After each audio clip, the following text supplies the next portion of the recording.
زیادہ میں اس لیے کہہ رہا ہوں تھوڑی بہت اونچ نیچ تو دونوں طرف سے ہوتی ہے، وہ تو گھر چلانا اگر ہے تو کچھ نہ کچھ ایک دوسرے کو برداشت کرنا پڑتا ہے، لیکن اگر ایک لمٹ ہوتی ہے، اس کو اگر شوہر کراس کر رہا ہے تو پھر شریعت نے عورت کو کہا ہے کہ بھئی اس سے علیحدگی لو، لیکن ہاتھ اٹھانے کا کوئی کانسیپٹ نہیں ہے کہ بیوی شوہر پہ ہاتھ اٹھائے یا بچے ماں باپ پہ ہاتھ اٹھائے، یا دنیا میں بھی ہم دیکھتے ہیں کہ کسی عام فوجی کو اپنے آفیسر پہ ہاتھ اٹھانے کی اجازت نہیں ہے۔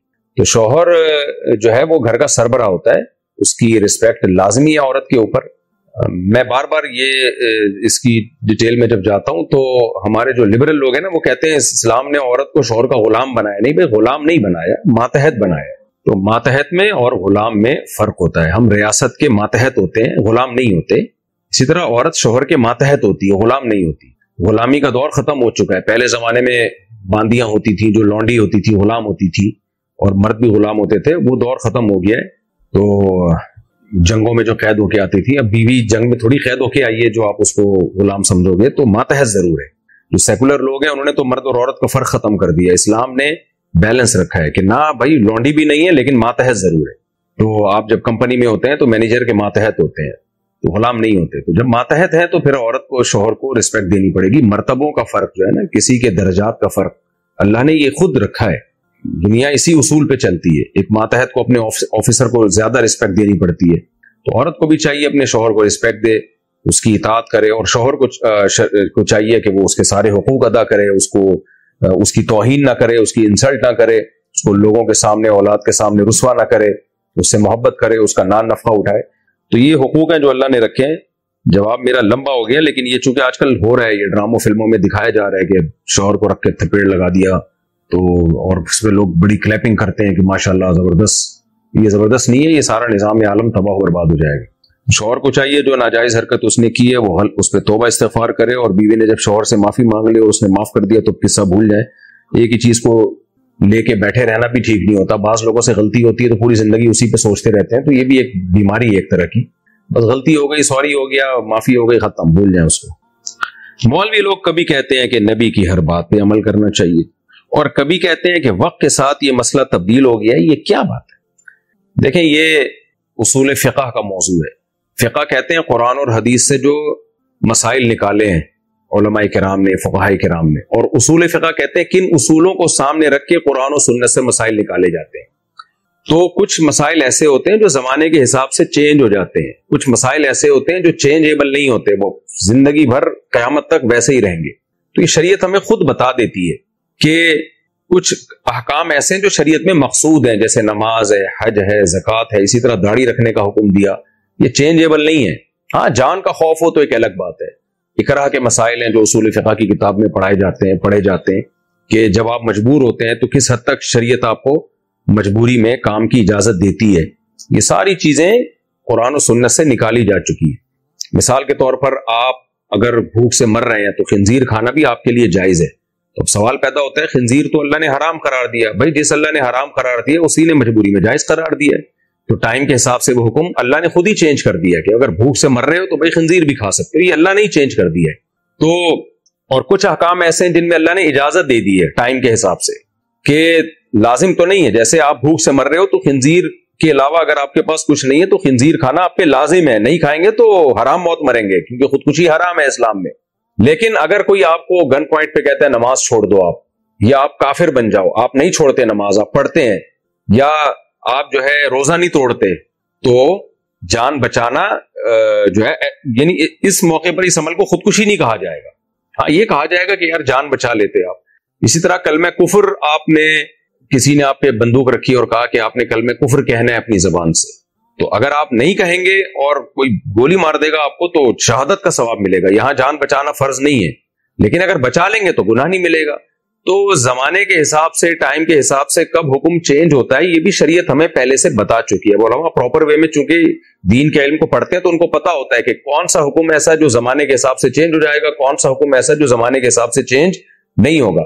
تو وہ ہمیں لگ رہا ہوتا ہے چینج ہوگا، لیکن وہ شریعت پہلے ہی کہہ چکی ہوتی ہے کہ ان حالات میں یہ آرڈر ہے، ان حالات میں یہ حکم ہے، تو وہ شریعت نے ہمیں پہلے سے بتا دیا ہوتا ہے۔ تو اس لیے یہ نہیں کہا جائے گا کہ نبی کے کسی حکم پر عمل کرنا چاہیے، کسی پہ عمل نہیں کرنا چاہیے۔ نبی کے A to Z تمام احکام پہ ہمیں عمل کرنا ہی کرنا ہے، چاہے کیسا بھی زمانہ ہو۔ لیکن خود نبی کی تعلیمات میں ہی ہمیں مل رہا ہوتا ہے کہ فلاں وقت میں یہ حکم، فلاں وقت میں یہ حکم. تو یہی چیز تو ہے جو باقاعدہ فقہ میں پڑھی جاتی ہے اور مدارس میں علماء اتنا عرصہ جو علم حاصل کرتے ہیں. یہ سب تبھی تو ہم کہتے ہیں دین کا مسئلہ یہ عام اسکالر سے نہیں پوچھنا چاہیے، پراپر عالم دین ہونا چاہیے، کیونکہ انہوں نے سب کچھ پڑھا ہوا ہوتا ہے کہ کس موقع پہ شریعت نے ہمیں حکم چینج کرنے کی اجازت دی اور کس موقع پہ ہمیں اجازت نہیں دی ہے. مدینہ میں رہنے والے مسجد نبوی میں نماز پڑھنے کے لیے اپنے قریب کی مسجد کی جماعت چھوڑ سکتے ہیں؟ جی بالکل چھوڑ سکتے ہیں. ویسے تو بہتر یہی ہے کہ اپنے قریب کی مسجد میں نماز پڑھی جائے، لیکن مسجد نبوی اور مسجد حرام اس سے مستثنا ہے، کیونکہ ان کی طرف سفر کر کے جانا یہ باقاعدہ ایک الگ سے عبادت ہے. مہر میں حج کا مطالبہ کرنا کیسا ہے؟ ٹھیک ہے، جائز ہے. یہ بھی لکھوایا جا سکتا ہے کہ بھئی آپ حج کراؤ گے، یہ میرا مہر ہے، کیونکہ جو بھی مالی چیز ہوتی ہے نا وہ مہر میں لکھوائی جا سکتی ہے، تو حج بھی پہ بھی مالی خرچہ آتا ہے. مفتی صاحب کون سے کارٹون دیکھ سکتے ہیں؟ کارٹون بچے دیکھتے ہیں، بڑے تھوڑی دیکھتے ہیں. اس کارٹون میں بے حیائی نہ ہو، کوئی ایسا میسج نہ ہو جو شریعت کے خلاف ہے، تو پھر کارٹون دیکھنے کی اجازت ہے. اور بچوں کو وہ کارٹون دکھایا کریں جس میں ان کے لیے کوئی لیسن ہو، کوئی سبق ہو. بڑے تھوڑی کارٹون دیکھتے ہیں بھائی. احمد علی انڈیا سے، اگر تالاب میں مردہ جانور پھینک دیا تو کیا اس تالاب کی مچھلی کھا سکتے ہیں؟ جی، مردہ جانور تالاب میں پھینک دیا، تالاب کا پانی تو ناپاک ہوگا لیکن مچھلی ناپاک نہیں ہوتی، وہ جائز ہے کھانا. میرا بیٹا بھی پڑھ رہا ہے اور خود کفیل نہیں ہے، تو اس کی بیوی کے پاس زیور ہے، تو کیا میرے بیٹے پر اس کی بیوی کے زیور کی زکوٰۃ واجب ہے؟ کسی کی زکوٰۃ کسی دوسرے پہ واجب نہیں ہوتی. اگر اس کی بیوی کے پاس زیور ہے تو اس کی زکوٰۃ بیوی پر ہی واجب ہے. ہاں، شوہر اگر اپنی طرف سے دے دے بیوی کو بتا کے تو ٹھیک ہے، تو زکوٰۃ ادا ہو جائے گی، لیکن لازم شوہر پہ نہیں ہے، بیوی پر لازم ہے. لوگ کہتے ہیں کہ بھئی وہ بیوی کہاں سے زکوٰۃ دے گی؟ بھئی یہاں سے دے گی نا جو سونا رکھا ہوا ہے. سونا تو اصل کرنسی تو ہے ہی سونا.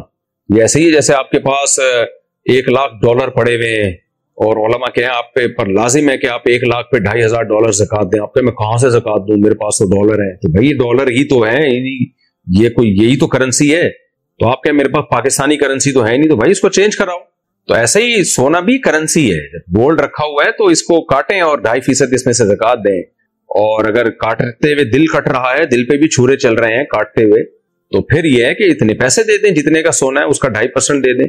یکمشت پیسے دیتے ہوئے دل پہ آرے چل رہے ہیں تو قسطوں میں دے دیں. اتنی آسانی اللہ نے دے دی ہے، پھر بھی اگر کوئی زکوٰۃ نہیں دیتا بھائی تو پھر وہ وعید ہے قرآن مجید میں جو اللہ نے کہا کہ والذین یکنزون الذهب والفضة ولا ينفقونها في سبيل الله فبشرهم بعذاب علیم. ان کے لیے دردناک عذاب ہے جس اسی سونے چاندی کو پگھلا کے ان کو داغا جائے گا.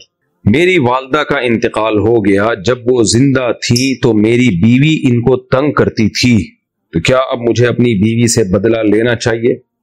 بدلہ لیں گے تو بیوی کا بھی انتقال ہو جائے گا، کیونکہ پھر آپ بیوی کو تنگ کریں گے. والدہ کا انتقال ہوا نا، بیوی تنگ کرتی تھی تو اس کا بھی تو اثر ہوا ہوگا نا انتقال ہونے میں. تو اب یہی ہے کہ والدہ کے لیے دعائیں مغفرت کریں، اور اس وقت ایکشن لینا چاہیے تھا جب وہ تنگ کر رہی تھی بیوی والدہ کو. اب جو ہونا تھا ہو گیا، تو وہ استغفار کریں والدہ کے لیے. اب یہ کہ بدلہ نہ لیں بیوی سے، چھوڑ دیں، آخرت پہ ڈال دیں، اپنا گھر خراب نہ کریں. مفتی صاحب مجھے موبائل کا تھوڑا بہت کام آتا ہے تو میرے دوست وغیرہ میرے پاس آ جاتے ہیں موبائل ٹھیک کروانے، لیکن وہ موبائل پر گانے وغیرہ بھی سنتے ہیں اور فلمیں بھی دیکھتے ہیں، تو کیا مجھے ان کا موبائل ٹھیک کرنے کا گناہ ہوگا؟ موبائل ٹھیک کرنا جائز کام ہے، جائز جاب ہے. اب کوئی اگر اس کو گناہ میں استعمال کر رہا ہے تو وہ اس کا اپنا ہیڈک ہے. ایسے تو پھر کوئی بھی کام جائز ہی نہیں ہوگا دنیا میں. آپ کسی کی گاڑی ریپیئر نہیں کر کے دے سکتے، ہو سکتا ہے وہ گاڑی میں بیٹھ کے فلم دیکھنے جاتا ہو. آپ کسی کے گھر کو کلر نہیں کر سکتے اور کنسٹرکشن کا کام نہیں کر سکتے، ہو سکتا ہے وہ گھر میں بیٹھ کے ڈرامے دیکھے، فلمیں دیکھے، شراب پیے. تو بعض کام ایسے ہوتے ہیں جو کام بنے ہی ناجائز کے لیے، جیسے موسیقی کے آلات بنانا، وہ تو ہے ہی گناہ ہی کے لیے. شراب بنانا ہے، اس کا تو کوئی جائز استعمال ہے ہی نہیں نا. لیکن کچھ کام ایسے ہوتے ہیں جو دونوں طرح سے استعمال ہو سکتے ہیں، جائز ناجائز. اس میں جو گناہ کرنے والا ہے اس کے اپنے ارادے کا دخل ہوتا ہے، تو اگر وہ گناہ میں استعمال کرے گا تو گناہ بن جائے گا، نیکی میں استعمال کرے گا تو نیکی بن جائے گی وہ کام. تو موبائل کو ریپیئر کرنا یا موبائل کا خرید و فروخت کرنا یہ جائز کام ہے. اس کو اگر کوئی غلط استعمال کرتا ہے تو وہ اس کا وبال اسی پر ہوگا. ہماری طرف ایک صاحب ہیں جو کہ ایک مزار میں جمعہ پڑھاتے ہیں، جمعے کی نماز، اور نماز پڑھاتے ہوئے کیونکہ قبر سامنے بھی ہوتی ہے تو کیا ادھر ہم جمعہ پڑھ سکتے ہیں؟ نہ پڑھے بھائی، شرک کا بہت بڑا ذریعہ ہے یہ. سامنے قبر ہے، ادھر ہی سجدہ ہو رہا ہے، تو ان کو منع کریں کہ یہاں جمعہ نہ پڑھائیں، یا تو قبر ختم کریں یہاں سے. زرافہ اور گلہری کھا سکتے ہیں یا نہیں؟ گلہری تو حشرات الارض میں ہی آتی ہے، چھپکلی کی اور گرگٹ کی قسم میں. تو یہ جائز نہیں ہے. البتہ زرافہ جائز ہے, تو حلال جانوروں میں سے ہے, لیکن کھائے گا کون؟ آپ ذرا جائیں افریقہ میں, ایک زرافے کو شہید کرنے کی کوشش تو کریں. اتنا بھاری جرمانہ ہے کہ آپ کی نسلیں بکرا کھانے کے قابل نہیں رہیں گی, دمبا کھانے کے قابل نہیں رہیں گی, اس لیے یہ تجربہ نہ کریں آپ. باقی حلال جانور ہے. مفتی صاحب میرے اگر 4-5 سال کے روزے چھوٹ گئے ہیں تو میں کس طرح رکھوں؟ کیونکہ 4-5 سال کے روزوں کی تعداد بہت زیادہ ہے, کیا میں کفارہ دے سکتی ہوں؟ نہیں جی, آپ کو روزے ہی رکھنے پڑیں گے. 4-5 سال کے روزے کوئی بہت زیادہ نہیں ہے, تو ایک دن میں تو ایک سال میں تھوڑی رکھنے آپ نے. تو خواتین کو جو پیریڈز کی وجہ سے روزے چھوٹتے ہیں وہ 6, 7, 8, 10 سے زیادہ روزے ہو ہی نہیں سکتے. تو بالفرض پورے رمضان کے روزے بھی چھوڑ دیے ہوں, کبیرہ گناہ ہے, لیکن اس کو قضا کرنا پڑے گا. تو یوں کر لیں کہ دسمبر میں 1 مہینے کے روزے رکھ لیں, پھر اگلے سال دسمبر میں دوسرے سال کے روزے رکھ لیں, اگلے سال دسمبر میں تیسرے سال کے روزے رکھ لیں. دسمبر جنوری میں دن بہت چھوٹے ہوتے ہیں, ٹھنڈے دن ہوتے ہیں, تو بہت ایزیلی رکھے جا سکتے ہیں. تو 5 سال کے روزے آپ نے 1 سال میں نہیں رکھنے, 5 سالوں میں رکھ لیں آپ. لیکن اگر اتنا بھی نہیں ہوتا تو پھر گناہ ہوگا. اور یہ رمضان کا روزہ اسلام کا رکن ہے, رکن کو چھوڑ دینا ہلکا جرم نہیں ہے. استحاضہ کی بیماری میں سورہ ملک پڑھ سکتے ہیں؟ جی پڑھ سکتی ہیں. گردن کے مسح کا کیا حکم ہے؟ گردن کا مسح نہ سنت مؤکدہ ہے, نہ کوئی بہت زیادہ فضیلت ہے, اور اس کی مشروعیت میں اختلاف بھی ہے فقہاء کرام کا. احناف کے نزدیک افضل یہ ہے کہ کر لیا جائے, بس اس سے زیادہ اس کی ویلیو نہیں ہے. افضل یہ ہے کہ کر لیا جائے, کیونکہ اس کے بارے میں کوئی بہت زیادہ پاورفل طاقتور کوئی روایت موجود نہیں ہے. تو کر لینا ہمارے نزدیک نہ کرنے سے بہتر ہے. بس کوئی نہیں کرتا تو بھی قابل ملامت نہیں ہے. لیکن اگر گردن کا مسح کرنا ہو تو کیسے کرے گا, یہ ایک اہم مسئلہ ہے. بعض جو یعنی کتابوں میں تو لکھا ہوا ہے کہ ایسے کرے گا, لیکن شریعت میں ہمیں اس طرح الٹے ہاتھ سے مسح کی کوئی مثال ملتی نہیں ہے. تو مفتی رشید احمد صاحب رحمہ اللہ تعالیٰ اس کے قائل تھے کہ گردن کا مسح اس طرح ایسے ہی کیا جائے, پانی لے کے نا یہاں سے صرف گدی کا. میں ایک خطر کی دکان پر کام کرتا ہوں. خطر کیا ہوتا ہے بھائی؟ اس دکان میں جب کسی کا پاؤں پتھر پہ لگ جاتا ہے تو وہ پتھر پہ ہاتھ لگا کے اپنے ہاتھ کو چومتا ہے اور آنکھوں پہ لگاتا ہے کہ ایسا کرنا ٹھیک ہے, حرام ہے, ناجائز ہے. صرف بیت اللہ وہ جگہ ہے جہاں ہمیں ہاتھ لگانے کا اور چومنے کا حکم ہے, اللہ کے گھر کو. اس کے علاوہ کسی جگہ کو ہاتھ لگانا یا چومنا عبادت کی نیت سے یہ حرام اور ناجائز ہے. اگر عبادت کی نیت سے ہو تو حرام ہے, اور اگر کسی پتھر کو آپ چومتے ہیں صرف تعظیم کی نیت سے تو بدعت ہونے کی وجہ سے ناجائز ہے. تو صرف بیت اللہ میں 2 کونے ہیں. ایک ہے رکن یمانی جس کا دائیں ہاتھ سے یا دونوں ہاتھوں سے آپ استلام کر سکتے ہیں. استلام کا مطلب صرف اس کو ٹچ کریں گے محبت سے, تعظیم سے, عبادت کی نیت سے. اور چومنا کسے ہے؟ بیت اللہ کے جو حجر اسود ہے اس کا بوسہ لینا سنت عمل ہے. باقی ملتزم سے چمٹنا دائیں رخسار رکھ کے وہ بھی سنت ہے, وہاں دعائیں قبول ہوتی ہیں. باقی بیت اللہ یہ تو کسی اور جگہ کو آپ بیت اللہ جیسا مقام دے رہے ہیں, اس لیے حرام ہے, ناجائز ہے. یہ بند کریں دھندا یہاں سے. میں نے بچے کے کان میں اذان دی اور اس وقت میرے جوتوں پر گندگی لگی ہوئی تھی, کیا اس طریقے سے اذان ہو گئی یا دوبارہ دینی پڑے گی؟ ہو گئی بھی اذان. اذان کے لیے طہارت شرط نہیں ہے. اگر خواتین کو گھر میں جو مائک کی آواز آتی ہے تو کیا خطبے کے وقت ان کو بھی خاموش رہنا واجب ہے؟ نہیں, ان کو خاموش رہنا واجب نہیں ہے. دیکھیں خطبے کے وقت جو خاموشی واجب ہے وہ قرآن مجید میں اللہ تعالیٰ کا حکم ہے, اذا قرئ القرآن فاستمعوا له وانصتوا, جب قرآن کی تلاوت کی جائے تو خاموشی سے سنو. حدیث میں بھی حکم ہے خطبے کے وقت خاموش رہنے کا, اور نبی یعنی قرآن میں بھی حکم ہے کہ خاص طور پہ تلاوت کے وقت خاموش رہنے کا. تو اس آیت کی تفسیر میں بہت سارے اقوال ہیں. بعض نے کہا اس سے خطبے کی آیتیں مراد ہیں, بعض نے کہا جب نماز میں امام تلاوت کرے تو پھر مقتدی خاموش رہیں. لیکن اصل بات یہ ہے کہ یہ سب اس سے مراد ہے. تو جب بھی تلاوت سنانے کی نیت سے کی جائے گی تو اس مجلس میں جو لوگ بیٹھے ہوں گے ان پر واجب ہوگا کہ وہ سنیں. خواتین چونکہ خطبے کی مجلس میں نہیں ہوتی اس لیے ان پر واجب نہیں ہوتا, یا جو گھروں میں ہیں ان پر واجب نہیں ہوتا. جہاں بھی تلاوت کی محفل لگے گی, جن کو سنانے کے لیے وہ قرآن پڑھا جا رہا ہے اور وہ وہاں مجلس میں موجود ہیں, ان پر واجب ہوگا کہ وہ قرآن سنیں تو قرآن کی آیت کی روشنی میں. اسی وجہ سے ہم کہتے ہیں کہ امام جب تلاوت کرتا ہے تو مقتدیوں پر خاموشی سے سننا واجب ہے, اس کو اپنے الفاظ میں ریپیٹ کرنا قرآن کی اس آیت کی روشنی میں جائز نہیں ہے, کیونکہ وہاں بھی ایک قرات کی محفل ہے نماز جو ہے, کیونکہ امام پڑھتا ہے مقتدیوں کو سنانے کے لیے.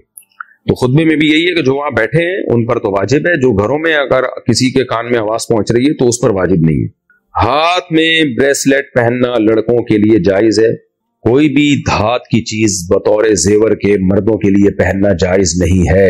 جو زیور کے طور پر، بریسلٹ تو زیور کے طور پہ ہی پہنا جاتا ہے، تو جائز نہیں ہے. صرف مرد کے لیے چاندی کی انگوٹھی جائز ہے، باقی سونے کی انگوٹھی بھی جائز نہیں ہے، اور انگوٹھی کے علاوہ چاندی کسی اور طرح سے زیور کے طور پہ استعمال کرنا بھی جائز نہیں. اس لیے مردوں کو چاہیے اس چیز سے بچیں. تو جو اللہ کے حکام ہے بھائی دل و جان سے قبول کرو. ہمیں بھی تو کچھ حکام ایسے ہیں جو ہمارا دل نہیں چاہتا عمل کرنے پر. میں مفتی ہوں لیکن دل نہیں چاہتا، لیکن ہم کہتے ہیں بھائی شریعت میں کیا ہے. ایسا ہی ہے. اب ایک مثال دے دیتا ہوں. میرا 5ویں کا بھی دل چاہتا ہے. ایک صاحب مجھ سے بحث کرنے لگے، میرے پاس آئے، مجھے بحث کرنے لگے، کہنے لگے قرآن میں آتا ہے فن کے ہو ما طاب. ایک عربی نے بحث کی مجھ سے، عربی، سعودی عرب گیا نا، وہاں ایک عربی نے، اس نے کہا قرآن کہتا ہے ما طاب لکم من النساء مثنی و ثلاث و رباع، 2 2 3 3 اور 4 4 سے کرو. وہ مجھ سے بحث کرنے لگا، کہہ رہے 4 سے زیادہ بھی جائز ہے. میں نے کہا پاگل ہو گیا ہوگا بھائی، عربی میں بات چیت ہو رہی ہے. میں نے کہا پاگل ہو گیا. اب ہم تو وہ والے کراچی والا اسٹائل، وہ سعودی، وہ جو ان کی عربی تو ویسے ہی فارغ ہے، ہماری سمجھ میں ہی نہیں آتی. تو جو مجھے جتنی عربی میں ان کو سمجھا سکتا تھا، میں نے کہا بھائی یہ ایسا نہیں ہوتا، اجماع امت ہے. کہہ رہے نہیں قرآن کی آیت کا ترجمہ کرو. میں نے کہا 2 2 3 3، کہہ رہے اس میں تو تکرار ہے. 2 2 کا مطلب 4، 3 3 کا مطلب 6، 4 4 کا مطلب 8، 8 6 اور 4 کو جمع کرو، 8 9 10 11 12 13 14 15 16 17 18 شادیاں کرو. سمجھ میں آ رہی ہے؟ ہر آدمی منجن بیچ رہا ہے. مجتہدین کو اگر ہم چھوڑ دیں گے نا، صحابہ تابعین نے کس آیت کا کیا مطلب سمجھا، اسلاف کیا مطلب لیتے تھے، ابو حنیفہ، شافعی، مالک، احمد بن حنبل کیا مطلب لیتے تھے، تو بے لگام. پھر کیا ہے امت، کیا ہے بے لگام. پھر اسی آیت سے 18 شادیاں شادی کر رہے ہیں، ثابت کر رہے ہیں. 2 2 3 3 اور 4 4، یہ لفظ کا ترجمہ یہی ہے. مثنا 2 کو نہیں کہتے، 2 2، اور 3 کو نہیں کہتے، ثلاثہ 3 3 کو کہتے ہیں، اور رباع 4 4 کو کہتے ہیں. تو 2 2 4، 3 3 6، 4 4 8، ملا کے ٹوٹل 18. کہہ رہے قرآن تو کہہ رہے 18 کرو. میں نے کہا پھر اور بھی لگا دو آگے. 18 سے آگے سے روک تھوڑی رہے قرآن. قرآن کہہ رہے 18 کرو، یہ نہیں کہہ رہا پھر نہیں کرو مزید. تو اس سے تو 36 ثابت ہو گئی پھر. تو میں نے کہا اور دنیا میں کوئی کام بچے گا ہی نہیں. تو خیر یہ 2 2 کا مطلب ترغیب کے لیے ہے. جیسے کسی کے سامنے 2 لڈو پڑے ہوئے ہوں، کھان گئے 2 2 کھاؤ، 3 3 کھاؤ، 4 4 کھاؤ. تو مطلب 2 2 3 3 4 4 ہی ہوتا ہے. 2 ضرب 2 نہیں، 2 جمع 2 نہیں ہوتا وہ. تو اور 4 کے بعد پابندی ہے، اجماع امت ہے اس پر. اور نبی صلی اللہ علیہ وسلم کے مجلس میں اگر کوئی آیا غیر مسلم مسلمان ہوا، غیر مسلم سردار مسلمان ہوا، 10 بیویاں تھی، آپ نے فرمایا 4 کے علاوہ سب چھوڑ دو، باقی اسلام میں 4 سے زیادہ نہیں رکھ سکتے. تو اب میرا اپنا دین ہوتا، دل تو چاہتا ہے بھائی اجازت ہو، لیکن ہم کس کے آگے پابند ہیں؟ اللہ نے کہا بس بریک، اس سے زیادہ آپ کو الاؤ نہیں ہے. اچھا تو خلاصہ کیا نکلا میرے بھائی؟ اسلام کے کسی حکم پر اعتراض کرنے کی اجازت، اشکال کرنے کی بھی اجازت ہے. اشکال الگ ہوتا ہے، اعتراض الگ. اشکال کا مطلب بھائی اللہ کا یہ حکم ہے، اللہ ہم بڑا ہے ہمیں دل و جان سے، لیکن ویسے اس میں حکمت کیا ہے، یہ ایک اشکال ہے.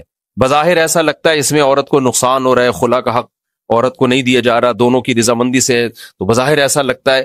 اس کے یہ اشکال کے درجے میں کیا جا سکتا ہے. ہم بتائیں گے بھائی اس میں عورت ہی کا فائدہ ہے. اللہ نے جو طلاق کا حق مرد کو دیا، عورت کو نہیں دیا، اس میں فائدہ کس کا ہے؟ عورت کا. پھر یہاں خواتین کہتی ہیں کوئی فائدہ نہیں ہے عورت، ہم تو ظلم کی چکی میں پس رہے ہیں.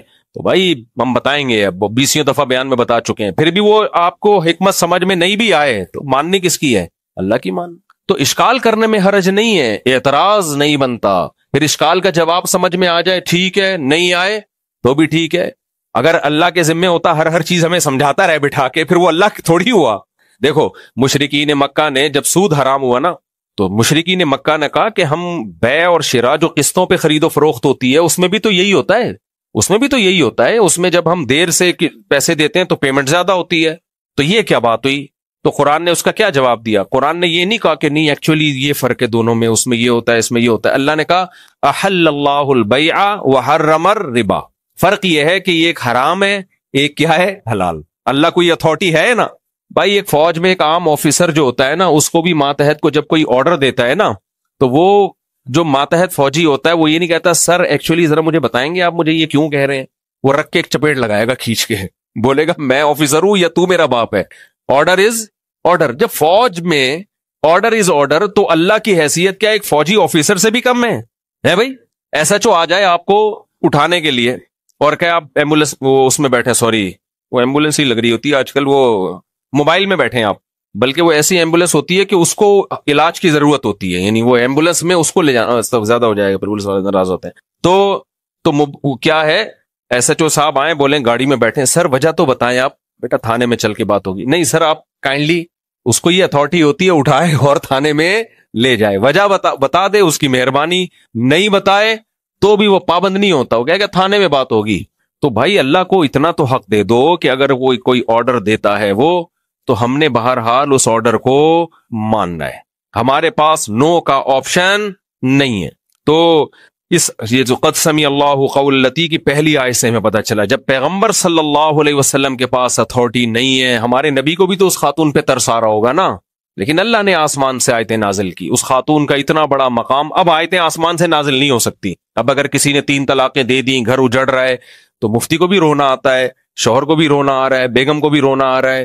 اب ہم انتظار کریں کہ آسمان سے اس کے لیے اسپیشل آیتیں اتریں گی، بھائی فلاں سیکٹر 10 نارتھ کراچی کے فلاں گھر میں خاتون کے بچے چونکہ زیادہ ہیں لہذا اس کی طلاق نہیں ہوئی ہے۔ تو اب ایسا ہو سکتا نہیں ہے، اللہ نے طلاق کے حکام قرآن میں نازل کر دیے، حدیث میں نازل ہو گئے، اب ہمارے پاس اس میں بحث مباحثے کا آپشن نہیں ہے۔ اللہ اپنے قانون کو چینج نہیں کرے گا، لہذا ہمیں چاہیے کہ ہم اپنے آپ کو چینج کر لیں۔ ہم اپنے آپ کو کیسے چینج کریں؟ زبان پہ تالا لگا دیں، سمجھ رہے ہو کیا لگا دیں زبان پہ؟ تالا۔ جس دن شادی ہوئی ہے اسی دن عزم کر لیں سب کچھ زبان سے نکلے گا سوائے ڈیورس اور طلاق کے لفظ کے، بس۔ تو اب ہم نے کنٹرول کرنا ہے اپنے آپ پر، اللہ کو ہم چینج بولو نہیں کر سکتے۔ ایک مثال دے کے بس آگے چلتا ہوں۔ اس کی مثال ایسے ہے جیسے ایک صاحب مجھے کہنے لگے دوسری شادی میں یہ نقصان، یہ نقصان، یہ پرابلم، فلانی پرابلم، ڈمکانی پرابلم، مہنگائی وغیرہ۔ میں نے کہا اگر اللہ ہمارے اس جذبے سے، ہمارے ان اشکالات سے متاثر ہو کر لڑکیاں پیدا کرنا چھوڑ دیں کہ چونکہ ایک آدمی آج کل 2 بیویاں افورڈ نہیں کر سکتا، تو لہذا مرد اور عورتوں کا ریشو میں کیا کرو کہ برابر رکھو اور مردوں کو موت کم دو۔ حادثاتی موت مردوں میں زیادہ ہے، مردوں میں موت کا ریشو کیا ہے؟ رنڈوے کم ہوتے ہیں، بیوہ زیادہ ہوتی ہیں، یہ رپورٹ ہے۔ یہ رنڈووں سے جا کے پوچھو، بہت کم ملیں گے آپ کو، بیوہ عورتیں بھری، مرد زیادہ مرتے ہیں نا حادثے میں، شہادتوں میں، بم دھماکوں میں۔ اللہ ہم سب کو حفاظت میں رکھے، ایسا نہ ہو۔ باقی آگے ہم چلتے ہیں۔ تو اب اللہ اپنا قانون اگر مہنگائی کی وجہ سے چینج کر رہا ہے تو ٹھیک ہے، لیکن اللہ نہیں چینج کر، تو ہمیں پھر اس کے حساب سے اپنے آپ کو ایڈجسٹ کرنا پڑے گا۔ تو اللہ عورتوں کی پیدائش چھوڑ دے تو ٹھیک ہے، اللہ تو پیدا کرتے چلا جا رہا ہے اور بڑھے گی یہ قرب قیامت میں۔ جب بڑھے گی تو بھائی ہم نے اپنے آپ کو فطرت کے حساب سے ایڈجسٹ کرنا ہے، فطرت کو اپنے حساب سے ہم چینج نہیں کر سکتے۔ اور ایسے ہی ہے جیسے بارش سے کسی غریب کا گھر اگر ٹوٹ رہا ہے تو ہم کیا کہیں گے غریب کو؟ یا اللہ کو کہیں گے اللہ بارش برسانے سے پہلے دیکھا کر کہ ڈیفنس میں برسا دے اور جھگیوں میں نہ برسا، ان بیچاروں کا بڑا نقصان ہوتا ہے۔ تو اللہ کہے گا بارش برسنا ایک فطری عمل ہے، ہزاروں سال سے ہے۔ بارش نہیں دیکھتی کہ غریب کے کچے گھر پہ آ رہی ہے یا ڈیفنس کی بنگلے پہ آ رہی ہے۔ غریب کو اپنے آپ کو بارش کے حساب سے ایڈجسٹ کرنا پڑے گا۔ غریب کو اپنا گھر بنانے سے پہلے سوچنا پڑے گا کہ یہ جگہ گھر کے لیے سوٹیبل ہے یا نہیں۔ فطرت ترس نہیں کھاتی میرے بھائی، وہ جب بارش برساتی ہے تو امیر غریب کا فرق کیے بغیر برساتی ہے۔ اس میں یہ کہنا کہ اللہ بارش کیوں برس رہی ہے، غریبوں کے گھر تباہ ہو رہے ہیں، بھائی غریب کو پہلے خیال کرنا پڑے گا، ایسی جگہ گھر نہ بناؤ جو بارش سے نہیں آئے گی، تم لوگ کی سمجھ میں نہیں آئے گی، تباہ نہ ہو جائے۔ مکمل کر لیتا ہوں جملہ، آگے چلتے ہیں ہم غریبوں، آگے چلتے ہیں ہم۔ اللہ تعالیٰ نے اس صورت میں ہمیں ایک اور حکم دیا، اے ایمان والو لا تتناجوا بالاثم والعدوان، اے ایمان والو گناہ کی سرگوشیاں مت کیا کرو۔ اللہ کو پتا تھا اوپنلی اچھی باتیں ہوتی ہیں، جب نجی محفل میں 2-4 آدمی بیٹھتے ہیں تو غیبتیں، بہتان تراشیاں اور کون سی باتیں ہوتی ہیں؟ فساد پھیلانے والی۔ تو اللہ نے کہا ایسی سرگوشیاں مت کیا کرو، نجی محفلوں میں بھی اچھی باتیں کیا کرو۔